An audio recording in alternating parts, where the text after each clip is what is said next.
আজ আমার রান্নাঘরে করেছিলাম একটা স্পেশাল রান্না। তো চলো তোমাদের সাথে শেয়ার করি। রান্নাটার নাম সেভাবে আমি বলতে পারবো না, কিন্তু রান্নাটা খেতে কিন্তু একদম পাতুরির যেমন টেস্ট হয় ঠিক সেম টেস্টি হয়েছিল। তাই বলতে পারো কলাপাতা ছাড়া কাতলা মাছের পাতুরি। তো তার জন্য কাতলা মাছগুলোকে শুধু নুন দিয়ে আমি হালকা করে ভেজে নিয়েছি, হলুদ ইউজ করিনি।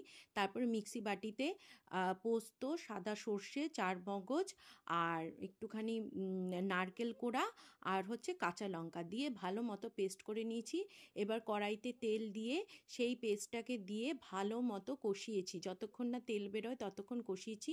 তারপর সামান্য পরিমাণে জল দিয়ে একটুখানি ঝোল করেছি, তার মধ্যে ভাজা মাছগুলো দিয়ে দিয়েছি এবং তারপরে দিয়েছি বেশ পরিমাণে কয়েকটা কাঁচা লঙ্কা দিয়ে দিয়েছি চিড়ে। আর একদম শেষে একটু সর্ষের তেল দিয়ে একদম ঢেকে রেখেছি যতক্ষণ না একদম গামাখা হচ্ছে। খেতে কিন্তু খুব টেস্টি হয়েছিল, তোমরা ট্রাই করে দেখো।